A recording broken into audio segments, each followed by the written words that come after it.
12회를 혈루증으로 알아온 한 여자가 있어 많은 의사에게 많은 괴로움을 받았고 가진 것도 다 허비하였으되 아무 효험이 없고 도리어 더 중하여졌던 차에 예수의 소문을 듣고 무리 가운데 끼어 뒤로 와서 그의 옷에 손을 대니 이는 내가 그의 옷에만 손을 대어도 구원을 받으리라 생각함일러라. 이에 그의 혈루 근원이 곧 마름해 병이 나은 줄을 몸에 깨달았느니라. 예수께서 그 능력이 자기에게서 나간 줄을 곧 스스로 아시고 무리 가운데서 돌이켜 말씀하시되 누가 내 옷에 손을 대었느냐 하시니 제자들이 여짜오되 무리가 에워싸 미는 것을 보시며 누가 내게 손을 대었느냐 물으시나이까 하되 예수께서 이 일을 행한 여자를 보려고 둘러보시니 여자가 자기에게 이루어지는 일을 알고 두려워하여 떨며 와서 그 앞에 엎드려 모든 사실을 여쭈니 예수께서 이르시되 딸아 내 믿음이 너를 구원하였으니 평안히 가라. 내 병에서 놓여 건강할지어다. 아멘.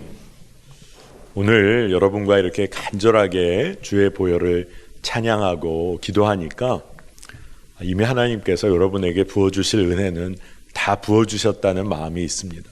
왜냐하면 주님은 이미 여러분의 삶에 일하고 계셨기 때문입니다. 그런데 우리가 믿음의 눈이 열리지 않으면 주께서 일하시고 계신데도 우리의 삶에는 원망과 불평이 일어날 때가 있습니다. 그런데 믿음의 눈을 들어보면 이미 폭포수같이 부어주시는 주의 은혜가 우리를 덮고 있음을 보게 됩니다. 여러분, 그 믿음의 눈이 회복되시기를 축복합니다. 우리가 살다 보면 어떤 일로 인해서 굉장히 기뻐할 때가 있습니다. 아마 우리 여기 계신 분들 다 각자가 나는 어떤 일로 참 기쁘다 뭐 이런 게 있으실 것 같아요. 어떤 분들은 자녀로 인하여 기쁨을 누리는 분도 계시고 어떤 분은 정말 소소하게 맛있는 음식으로 인하여 기쁨을 누리실 수도 있겠습니다. 그런데 그것을 좀 넘어서서 여러분은 무슨 일로 인하여 감격하고 감동을 느끼십니까?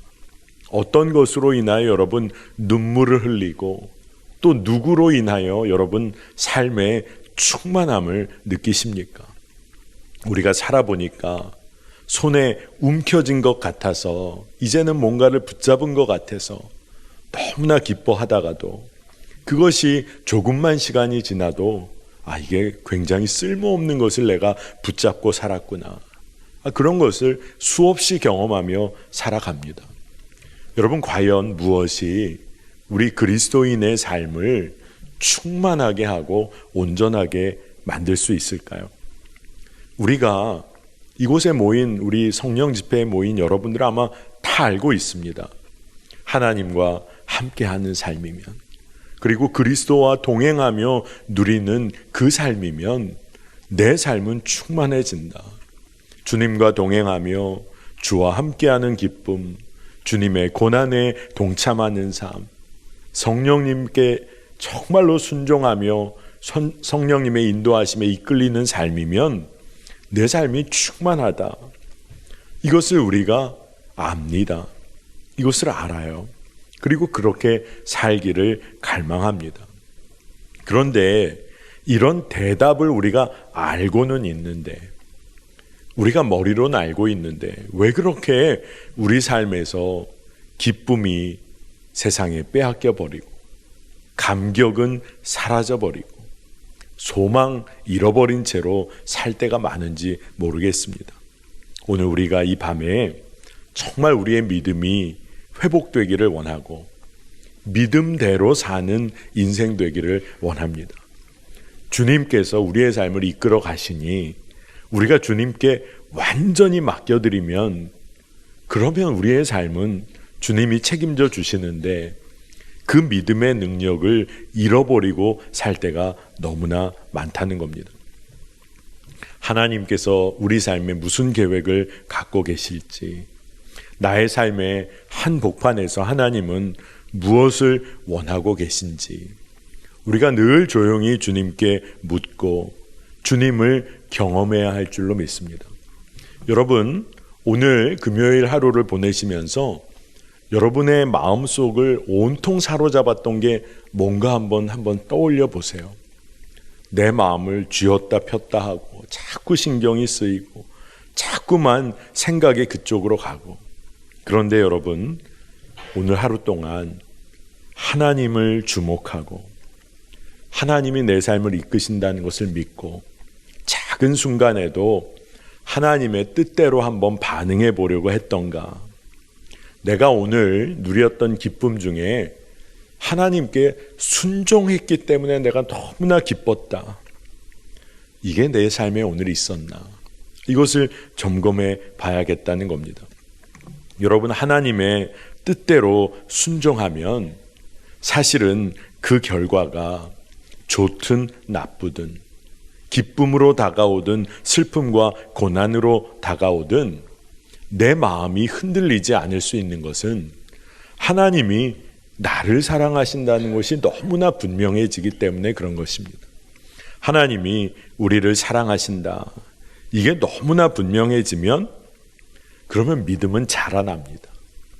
왜냐하면 하나님이 날 사랑하시는 게 너무나 분명하게 붙잡아지고 체험이 되니까 이제 그분과 교제하기를 원하고 날 사랑하시는 분의 말씀대로 살아보고 그분의 손을 잡고 한 걸음을 걸어보고 그러면서 믿음이 자라나게 되는 것입니다.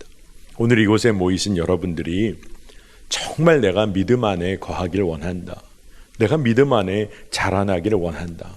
그러면 여러분, 하나님의 사랑을 분명히 붙잡으시기를 축복합니다. 그것이 분명하면 흔들릴 이유가 없는 거죠. 제가 어린 시절에 제가 아직도 기억을 하고 있는 걸 보면 저에게는 큰 그런 생각을 좀 줬던 사건인 것 같아요. 제가 한 5살 정도 되었을 때가 아닌가 싶은데 정확하진 않습니다. 제가 광화문 도렴동에 살고 있었어요. 근데 그때 처음으로 어머님께서 저에게 돈을 주시면서 처음으로 심부름을 시키셨습니다. 그래서 저도 보통은 누나들을 시켰는데 돈을 주시면서 저에게 심부름을 시키셔서 그때 뭔가 뿌듯했던 그런 마음이 있어요. 이렇게 길 하나 건너, 골목 하나 건너에 가게가 하나 있었는데 어머니께서 저에게 돈을 주시면서 가서 이 돈을 그 가게 주인 아저씨한테 내면서 홍옥 주세요 라고 말을 하고 홍옥을 받아오라는 겁니다. 사오라는 겁니다. 홍옥이라는 걸 제가 그래서 분명히 머릿속에 기억을 하고 어머니가 그러시더라고요. 그 돈을 내면 그 돈에 맞게 홍옥을 줄 거다. 그러니 갔다 오라는 거예요. 그래서 제가 첫 심부름이니까 좀 잘하고 싶은 마음에, 그리고 들어보니까 어렵지가 않아요. 그냥 늘 가던 가게 가서 아는 아저씨에게 돈을 내밀고 홍옥 주세요. 그럼 받아오면 됩니다. 그래서 딱 갔어요. 그래서 제가 뭐라고 했겠습니까? 아저씨에게 홍옥 주세요 하면서 돈을 드렸습니다. 그런데 그분이 저에게 뭘 주냐 하면 사과를 주는 거예요. 사과. 근데 제가 그때 굉장히 어린 나이지만 이 아저씨가 날 무시해도 어떻게 이럴 수가 있나. 내가 홍옥이 뭔지는 몰라도 아저씨가 나에게 주는 게 사과라는 건 알겠다. 이거 이래서는 안 되겠다. 이런 마음이 어렸을 때 있었던 것 같아요. 그리고 뭔가 당황했죠. 그래서 제 딴에는 다시 말을 했습니다. 아저씨, 홍옥 주세요. 그래, 여기 있단다 하면서 사과를 주시는 겁니다. 그래서 제가 다시 아저씨 홍옥 주세요. 이거 가져가라. 이거 맞아. 하여튼 몇 번을 했어요. 근데 제가 어리니까 어떡합니까? 그냥 입이 그냥 삐죽 나와서 사과 들고 집에 왔습니다. 엄마에게 이걸 드리면서 이게 사과를 아저씨가 주더라 이러면서 했더니 어머니가 칭찬을 해주시는 거예요. 잘했다고. 그리고 시간이 흘러서 홍옥이라는 게 사과의 종류의 하나구나. 부사도 있고 홍옥도 있고 아오리도 있고 그렇구나. 그걸 알게 됐습니다. 여러분, 그냥 지나가는 이야기 같지만 우리가 살면서 잘못된 지식을 완전히 믿고 살 때가 있습니다. 내 노력과 내 열심 완전히 붙잡고 살 때가 있습니다. 내가 확신하고 내가 옳다고 여기는 게 그게 진짜인 줄 알고 믿고 살 때가 있습니다. 근데 그게 얼마나 어리석을 때가 있는지 모릅니다. 내 노력과 내 열심으로 믿음 얻을 수 있다고 생각합니다. 그런데 여러분, 내 노력과 내 열심으로 얻을 수 있는 믿음의 분량이 있다면 과연 얼마만큼일까요? 보다 냉정히 질문한다면 과연 그게 가능할까요? 우리 그리스도인들이 말하는 믿음이란 그저 은혜로 부어진 거죠. 우리가 훌륭하게 드러내고 싶어서 믿음 생활한다면 어떻게 우리 노력으로 큰 믿음을 얻을 수 있겠습니까? 물론 노력이 필요 없다는 것이 아닙니다. 하지만 주님이 은혜로 믿음을 부어주시는 거죠. 그러니 예수 그리스도를 믿고 우리가 주로 고백하는 것도 우리 안에서 성령께서 일하시는 것입니다. 주님의 은혜와 사랑을 우리가 고백하기 시작하면 달라지기 시작하는 게 있는데 주님의 사랑 안에 거하는 거죠. 주의 사랑을 알기 시작하는 겁니다. 그럴 때 믿음은 자랄 수밖에 없습니다. 여러분, 우리 아이들이 어떻게 자랍니까? 물론 여러 가지로 하나님이 부어주시는 은혜 가운데 우리 아이들이 자라죠. 그런데 그 하나님의 은혜를 부모의 사랑, 부모가 차려주는 밥상, 부모가 또 사랑으로 베풀어주는 그 은혜를 경험하며 아이들이 건강하게 자라게 됩니다. 그렇잖아요. 그러니 우리가 하나님의 사랑 안에 거한다. 그러면 우리가 믿음이 자랄 뿐 아니라 우리가 강건한 삶을 살게 됩니다. 저는 오늘 여러분에게 꼭 여쭙고 싶은 게, 여러분은 하나님의 계획, 나를 향한 하나님의 계획에 여러분 진짜 관심이 있으십니까? 하나님의 내 삶에 역사하시는 것, 나에게 말씀하시는 하나님의 음성에 여러분 관심이 있으십니까? 그러시다면 여러분은 분명히 하나님의 마음을 깨닫게 됩니다. 왜냐하면 하나님은 지금도 여러분에게 말씀하고 계세요. 정말로 여러분이 하나님께 관심이 있고 하나님을 주목하기 시작하면 그러면 완전히 달라집니다. 하나님의 인도하심에 여러분 마음을 열어보시길 바랍니다. 그렇다면 내 삶의 계획이나 내 삶의 속도보다 하나님께서 이끄시는 삶의 방향, 삶의 속도를 찾아가는 것이, 그것이 지혜롭다는 것을 깨닫게 됩니다. 우리가 세상적인 호기심이 참 많습니다. 재테크와 같이 돈을 어떻게 하면 더 벌까? 우리 자녀 좋은 학교 어떻게 보낼까? 내 자녀 신랑 신부 어떻게 만나게 할까? 심지어 교회 성장을 어떻게 이룰까? 이런 것에 마음 빼앗길 때가 너무나 많습니다. 그래서 이렇게 주님께 세상의 마음을 빼앗기다 보면 주님 앞에 나아가기가 심히 두렵고 때로는 부끄럽고 죄스러울 때가 있죠. 그래서 주님께서 나 같은 자에게 무슨 말씀을 주실까? 그런 걱정스러운 마음이 들 때가 있습니다. 하지만 여러분, 그런 마음이 들더라도 주님 앞에 나아가셔야 합니다. 여러분의 있는 모습 그대로 주님께 나아가셔야 합니다.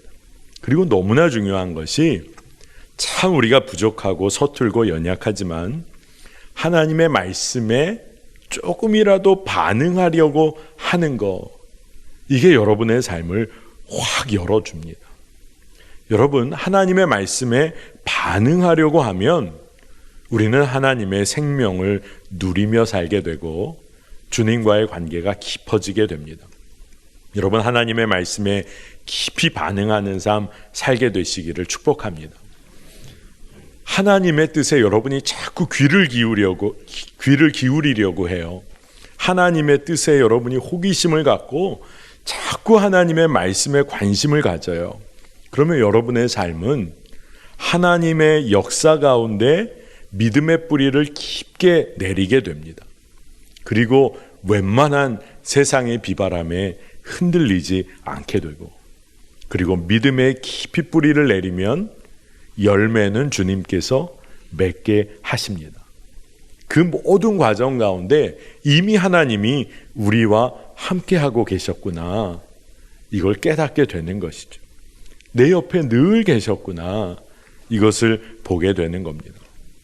여러분, 이것을 우리가 매일매일 하나님의 말씀에 반응해 보려고 하고 주의 말씀에 귀를 기울여 보고 어떻게든 순종해 보려고 하면 하나님은 우리의 삶을 너무나 강하게 이끄실 거예요. 그런데 중요한 게 하나 있습니다. 우리들이 참 연약하고 어리석은 부분 중에 하나가 한번 큰맘 먹고 하루 이틀 하고 안 한다는 거예요. 이제 오늘 말씀 듣고도 그래, 하나님 말씀에 깊이 반응해 봐야겠다. 첫날 열심히 한번 해보고 너무 피곤하다. 내일은 좀 쉬어야겠다. 운동 시작하고 여러분 이 헬스클럽 이렇게 기부하시는 분들 계시죠. 3개월, 6개월 끊으시고 하루 이틀 가고 그리고 거기에 이제 기부하고 내가 이번엔 이 헬스클럽을 성장시켜야겠다. 여기에 돈 갖다 주고 이쪽 수영장에 돈 갖다 주고. 근데 여러분 정말 어려운 일이 꾸준하게 하는 거예요. 꾸준하게. 매일매일 정해진 시간에 꾸준하게 하는 일. 근데 우리의 인생에서 우리의 삶을 가장 크게 변화시키는 방법은 매일매일 조금씩 꾸준하게 하는 일이 우리의 삶을 완전히 바꿔놓습니다. 여러분, 매일 지속해서 운동을 하면 몸이 어떻게 될까요? 여러분, 지금의 몸이 아닙니다. 우리의 몸이 아닐 거예요. 매일매일 지속해서 여러분이 매일매일 말씀 앞에 서는 훈련을 한다. 하나님의 음성을 듣게 되실 거예요. 하나님의 인도하심을 너무나 구체적으로 경험하게 되실 겁니다. 마치 매일 건강한 음식을 매일 먹고 규칙적인 생활을 하는 사람의 몸과 마음과 영혼이 강건해지듯이 여러분 정말 말씀 앞에 꾸준하게 선다. 내가 늘 기도의 자리를 지킨다. 그러면 하나님이 나와 함께 하심이 얼마나 분명해지겠어요. 여러분, 이게 하나님의 놀라운 사랑입니다. 어느 설교자가, 저도 잘 아는 분이에요. 어느 설교자가 늘 은혜로운 말씀을 전하고 많은 성도들이 말씀에 힘을 얻고 삶의 변화가 되는 그런 놀라운 일들이 계속 일어나서 참 귀한 분이시다. 저도 그런 생각을 합니다. 아마 하나님께서 늘 역사하시는 것이죠. 그런데 그분의 설교를 듣는 많은 성도들이나 또 많은 그리스도인들이 이런 얘기를 많이 한다는 겁니다. 목사님의 설교에 대해서 무슨 얘기를 할까? 무슨 얘기냐면 어떻게 그렇게 같은 얘기인데 매번 다르게 전하실 수 있습니까?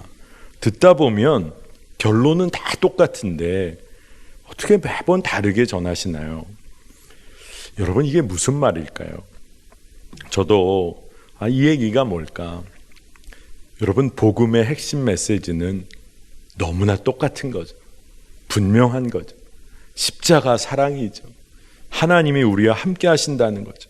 늘 결론은 똑같아요. 그런데 왜 매일매일 새로울까요? 그 말씀이, 그 복음이 우리의 매일의 삶과 만나기 때문이죠. 살아 역사하시는 하나님의 말씀이 우리의 삶에 부딪혀 오시기 때문에 그런 것 아닙니까? 그러니 항상 결론은 같아요. 그런데 그 말씀에 힘을 얻는 것은 우리가 그 똑같은 결론을 매일매일 내 삶에 붙잡기 때문에 그때 하나님의 말씀은, 그 복음은 우리의 삶을 이끕니다. 근데 중요한 게 뭐예요? 매일 말씀 앞에 서야 한다는 것입니다. 매일 말씀 앞에 서야 한다는 것입니다. 설교자의 영적인 묵상과 실천이 뒷받침된 말씀이 너무나 중요하고 강력한 것처럼 말씀을 받는 우리의 매일의 영적인 묵상과 실천, 이것도 준비가 돼야겠죠. 그러면 하나님은 놀랍게 우리 안에 일하실 것입니다. 여러분, 하나님이 사랑이시다. 이것이 깨달아지면 사실 매일이 감격입니다. 날 사랑하는 사람이 있다. 나를 기다리는 사람이 있다. 내가 어려울 때 다른 사람 다 떠나도 나와 함께하는 사람이 있다. 여러분, 이거 하나만 분명하면 살만하잖아요. 그런데 하나님께서 나와 함께 하신다. 임마누엘 주님께서 나와 늘 함께 하신다. 십자가 주님 예수 그리스도께서 십자가의 사랑으로 나를 품으셨다. 이게 분명하면 흔들리지 않습니다. 때로는 늘 같은 말씀 같지만 그게 그냥 같은 말씀 같아도 믿음으로 붙잡으면 그것은 완전히 다른 삶을 우리에게 이끌어 줍니다. 여러분, 매일매일의 삶에서, 여러분의 삶의 구석구석에서 하나님의 역사하심을 발견하게 되시기를 축복합니다. 매일 말씀 앞으로 한번 나아가시기를 축복합니다. 오늘 말씀을 보니까, 본문을 보니까 한 여인이 등장해요. 너무나 잘 아는 본문입니다. 12해를 혈루병으로 고생하며 지낸 여인 이야기가 나오죠. 그 상황이 어땠을까를 상상해 보면 12해 동안 아마 병을 고치려고 하다가 가진 것 다 써버렸을 겁니다. 그리고 결국 그녀에게 남은 것은 더 중해진, 더 심각해진 혈루병밖에 안 남았을 거예요. 주변에 친구 하나 둘 떠나가고 가족도 다 떠나갔을지 모릅니다. 더더군다나 오늘 말씀은 예수님께서 회당장 야이로의 딸이 죽어간다고 해서 그곳을 향하여 예수님이 가고 계셨어요. 그리고 많은 이들이 함께 따라가고 있었습니다. 그런데 이 여인이 예수님의 소문을 듣고 예수님을 따르는 무리 가운데 이렇게 함께 하게 됐어요. 그리고 예수님의 옷에 손을 대었습니다. 우리가 너무나 잘 아는 것처럼 그 여인에게는 이제 아무것도 남아있지를 않았어요. 그런데 그 여인에게 한 가지 남아있었던 게 있었던 겁니다. 아무것도 없어요. 근데 그의 마음에 구원의 소망과 믿음이 있었어요. 이제는 병밖에 안 남아있는 것 같았는데 마가복음 5장 28절에 이는 내가 그의 옷에만 손을 대어도 구원을 받으리라 생각함일러라. 그의 마음에 내가 구원을 받게 될 거야. 이 소망과 믿음은 너무나 분명했다는 거예요. 예수 그리스도에 대하여 마음이 너무나 활짝 열려 있어요. 여러분, 이 소망과 믿음이 이 혈루병 걸린 여인에게 저절로 생겨났을까요? 한번 우리 모두에게 질문해 보기를 바랍니다. 저는 결코 아니라고 생각해요. 이게 어떻게 저절로 생겨납니까? 그 당시에 예수님에 대한 이야기를 들었겠죠. 예수님이 행하신 수많은 놀라운 일들, 그리고 선포하신 말씀에 그 여인이 귀를 기울이기 시작한 거예요. 그 말씀에 귀를 기울인 사람들만이 가질 수 있는 믿음이고 소망이란 겁니다. 여러분, 그냥 예배 가운데 하나님이 아주 그냥 전적으로 부어주시는 은혜도 물론 있습니다.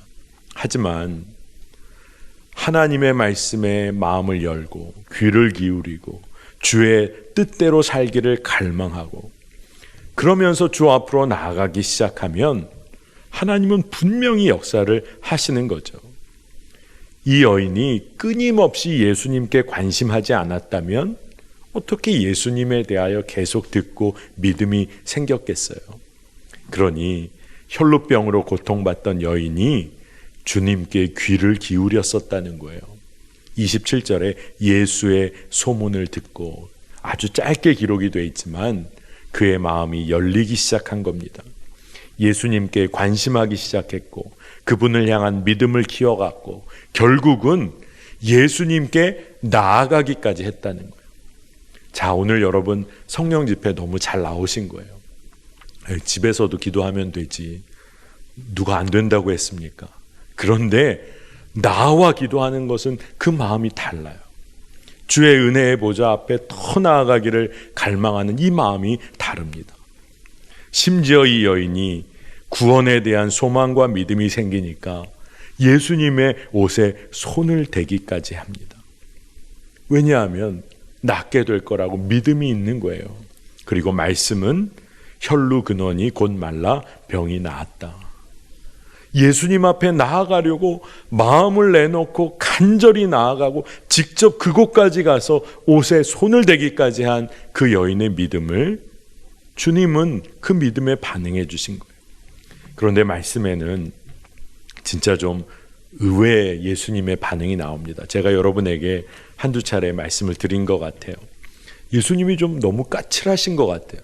사람이 너무 많아서 이렇게 가다가 누가 이렇게 옷에 좀 손도 닿을 수 있는데 누가 옷에 손을 이렇게 댔는지를 찾아내십니다. 그 여인의 마음이 얼마나 두근거렸을까요?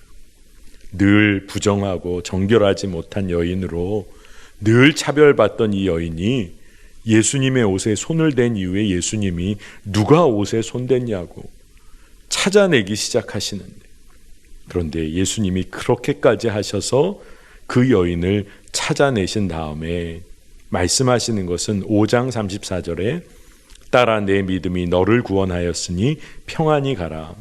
내 병에서 놓여 건강할지어다. 아멘입니다. 예수님은 진짜 놀라우신 분이세요. 그 여인을 찾아내셔서 그리고 많은 사람들 앞에서 선언을 해주신 거예요. 내 딸이다. 너의 믿음이 너를 구원했다.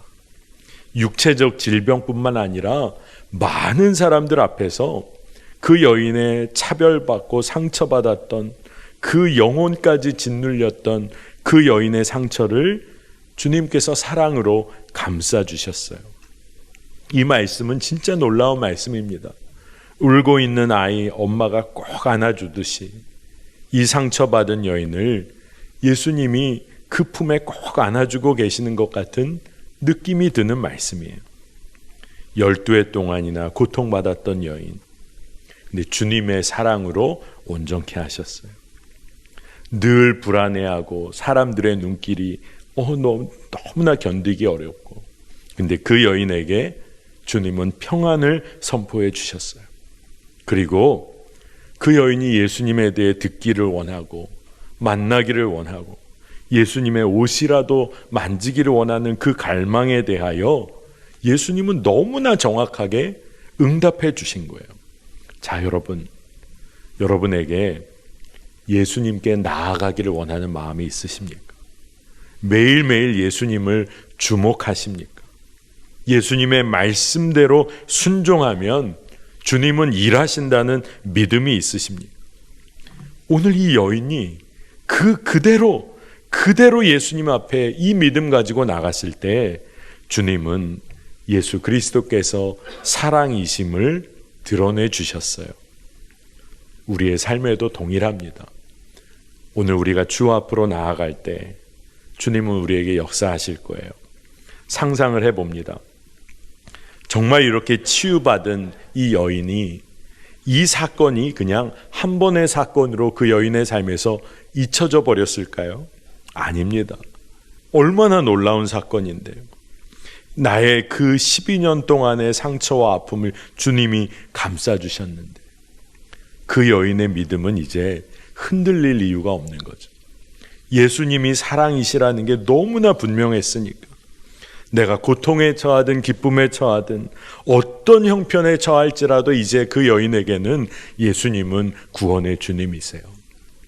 결코 흔들리지 않는 믿음을 가지게 됐어요. 그리고 그분과 교제하며 믿음의 교제를 이어갔으리라 믿습니다. 자, 여러분, 오늘 이곳에 모여 우리가 말씀을 듣습니다. 예수 그리스도가 나를 향하여 정말 사랑으로 나를 품으신다. 이게 믿어지면 우리는 그 주님과 믿음의 교제로 나아가게 됩니다. 그리고 우리가 믿음이 자라게 되겠죠. 그러면 그 사랑을 흘려보내는 자 됩니다. 육신의 질병이 치유되는 곳에 멈추는 게 아니라 정말 상처받았던 삶으로부터 자유함을 누리고 하나님의 자녀의 존귀함을 회복하게 되는 거예요. 그리고 이제는 누군가를 살리고 섬길 수 있는 힘까지도 갖게 됩니다. 근데 그게 무엇으로부터 시작됐나? 예수님이 사랑이시구나. 예수님은 나에게 그 사랑으로 말씀해 주시는구나. 이게 너무나 분명하면 그 주님의 말씀은 우리의 삶을 완전히 바꾸어냅니다. 예수님의 말씀이 사랑이고 힘이 있고 권위가 있다는 것은 참 놀라운데, 성경에 보면 예수님의 말씀에 힘이 있고 권위가 있다라고 표현할 때 익수시아라는 표현을 씁니다. 이게 헬라어로 깊은 존재의 깊은 것으로부터 우러나오는 말씀이란 뜻이거든요. 그러니까 예수님께서 누군가에게 말씀을 하실 때는 예수님의 그 깊은 마음과 존재의 깊은 곳으로부터 말씀을 주시는 거예요. 그러면 그 예수님의 말씀이 우리의 삶과 맞부닥치게 되면 우리의 삶을 변화시킨다는 겁니다. 그래서 예수님의 말씀에 힘이 있고 권위가 있고 사랑이 있다는 거예요. 여러분, 예수님은 여러분의 삶을 바꾸실 수 있습니다. 여러분의 삶을 이끌어 가실 수 있으세요. 그런데 한 가지는 여러분이 예수 그리스도의 사랑을 믿음으로 붙잡고 이제 여러분의 인생의 키를 주께 맡겨드리는 겁니다. 날 사랑하시는 분께 완전히 맡겨드릴 때 우리의 삶은 바뀝니다. 내 삶을 이끄세요. 사실은 그리스도인에게 내 삶이라는 표현은 좀 어색한 표현입니다. 내 삶을 내 거라고 주장하며 살다가 우리가 그렇게 상처받는 거 아닙니까? 내 삶이니까 내 뜻대로 하려고 하는데 자꾸 안 되는 거잖아요. 근데 내 삶은 누구 겁니까? 주의 것입니다. 내 삶은 주님을 위하여 디자인이 돼 있는 삶이구나. 이걸 깨닫게 되면 주님께 맡겨드리는 거예요. 자, 여러분이 정말 주님을 만났다. 주님이 여러분에게 지금 당장 뭐라고 하실까? 믿음이 적은 자야, 이렇게 꾸짖으실지, 아니면 오늘 말씀처럼 너의 믿음이 너를 낫게 하였다, 이런 말씀을 우리가 듣게 될지, 아마 정말 두렵고 떨리는 마음이 들지도 모릅니다만, 여러분, 우리가 믿어야 할 것은 하나님은 사랑이시기에 우리가 그분 앞으로 나아가야 한다는 것입니다. 그리고 그분의 말씀은 생명이시기에 그 말씀에 우리가 반응해야 한다는 것입니다. 우리의 어떠한 모습 상관없습니다. 지금 우리가 참 연약할지라도 하나님의 사랑에 주목하고 그분의 말씀에 반응하기 시작하면 우리의 인생은 바뀝니다. 우리의 인생은 달라집니다. 여러분의 자녀에게 혼내고 잔소리하고 그리고 막 어떨 때는 협박까지 해도 안 되잖아요. 새까지 샌다고 여러분 몇 번이나 말씀하셨어요. 나 새까지 셀 거야. 그리고 안 바뀌었잖아요. 근데 진짜 언제 바뀌었죠? 사랑하고 징글징글한데 또 품고 사랑하고 사랑했는데 사랑하다 보니까 녹아지고 풀려져서 바뀌게 되는 거잖아요. 근데 하나님이 사랑이시다, 이게 믿어지면 우리 인생은 바뀝니다. 그 사랑에 우리가 주목하고 그 말씀을 따라 살고 그 말씀에 귀를 기울이게 되시기를 축복합니다. 여러분, 어떻게 하는 거라고요? 매일매일입니다. 매 순간입니다. 지속하여 반복하여 주 앞에 나아가면 주님이 우리의 삶을 이끄시는 줄로 믿습니다. 자, 오늘 우리 이 믿음 가지고 오늘 찬양하고 그리고 우리 기도하는 시간을 갖겠습니다.